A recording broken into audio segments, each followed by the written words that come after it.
Already டேப்பில் bracelet செய்ய சொல்லியிருந்தீங்க, செஞ்சுருந்தோம். இந்த தடவை அதே மாதிரி டேப்பில் ரிங்கு செய்யலாமா? ஒன்றும் இல்லை, 2 மாடல் பண்ண போகிறோம். 2ல் எது பிடிச்சிருக்குன்னு சொல்கிறீங்களா? ஸோ ஃபஸ்ட்டு வந்துட்டு பார்த்தீங்கன்னா, இந்த மாதிரி ஒரு பிளாக் டேப் எடுத்திருக்கேன். இந்த டேப்பில் தான் 2 மாடலுமே நான் செய்ய போகிறேன். நெக்ஸ்ட்டு வந்துட்டு கொஞ்சம் பீஸா வந்துட்டு நான் கட் பண்ணி எடுத்துக்கிறேன். தென் இதை அப்படியே வந்துட்டு அந்த மேலே கம் இருக்கிற மாதிரி கீழே திருப்பி வச்சுக்கிறேன். இதே மாதிரி இன்னொரு பீஸா எடுத்து அதை அப்படியே சைடாக வந்து ஒட்டி விட்டுக்கிறேன், 2 ஜாயிண்டான மாதிரி. நெக்ஸ்ட்டு இதை குட்டி பட்டையாக வர மாதிரி அப்படியே லைட்டாக மடித்து ஃபுல்லாக மடித்து விட்டுக்கலாம்.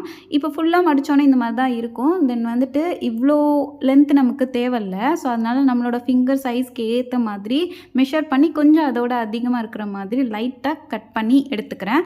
நெக்ஸ்ட்டு எண்டிங்கில் வந்துட்டு அந்த டேப் வச்சுட்டே கொஞ்சமாக டேப் கட் பண்ணி வச்சுருக்கேன், அதை வச்சு அப்படியே ஜாயின் பண்ணி விட்டுக்கிறேன். அவ்வளோதான், ஒரு பிளெயின் பிளாக் ரிங் மாதிரி ரெடி பண்ணியிருக்கோம்.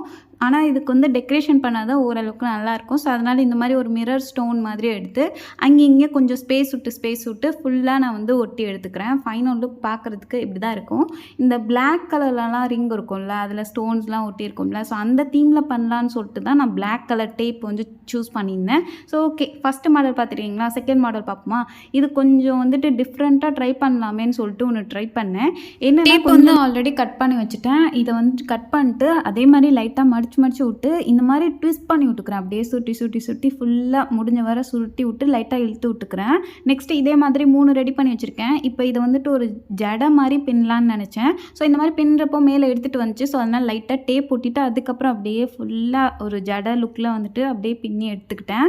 நெக்ஸ்ட்டு எண்டிங்லேயே வந்துட்டு டேப் போட்டு ஒட்டிக்கலாம். இப்போ ஸ்டார்டிங் எண்டிங் 2லேயுமே டேப் இருக்குது. இப்போ டிசைன் பார்க்குறதுக்கு இப்படி தான் இருக்குது. தென் அதே மாதிரி தான் இதுவும் ரொம்ப லென்த்தாக இருக்குது. ஸோ அந்தளவு தேவையில்லை. கொஞ்சமாக கட் பண்ணிட்டு இந்த மாதிரி எண்டிங்கில் வந்துட்டு அதே பிளாக் டேப் எடுத்து அப்படியே ஒட்டி விட்டுக்கிறேன். இப்போ பார்க்கும்போது சிம்பிளாக இந்த மாதிரி ஒரு பின்னி இருக்கிற மாதிரி ஒரு ரிங் வந்து கையில் போட்டு பார்த்தேன். சரி ஓகே, இதுக்கும் ஒரு டெக்கரேஷன் கொடுத்துடலாமேன்னு சொல்லிட்டு ஒரு சின்ன ஸ்டோன் மாதிரி எடுத்து அங்கே கேப்பில் வந்துட்டு க்ளூ அப்ளை பண்ணி அப்படியே ஸ்டிக் பண்ணிட்டேன். ஃபைனல் லுக் பார்க்க இப்படி தான் இருக்குது. ஸோ பிளாக் டேப்பில் பண்ணியிருந்தேன். ஒருவேளை கலர் டேப்பில் பண்ணியிருந்தா கொஞ்சம் வேறு மாதிரி இருந்திருக்கும். டேப்பில் பண்ணணும்னு சொன்னனால எந்த வயரும் எந்த ஒரு இதுவுமே கம்பி யூஸ் பண்ணாமல் நம்ம டேப்லேயே ஃபுல்லாக பண்ணிடலான்னு சொல்லிட்டு தான் இந்த மாதிரி பண்ணியிருக்கேன். முடிஞ்ச வர ரிங் மாதிரி கொண்டு வர ட்ரை பண்ணியிருந்தேன். ஸோ 2ல் எது பிடிச்சிருக்குன்னு சொல்லுங்கள். எனக்கு வந்து ஃபஸ்ட் பண்ணது பிடிச்சிருந்துச்சு. இந்த வீடியோ பிடிச்சிருந்துச்சுன்னா அப்படியே ஒரு லைக்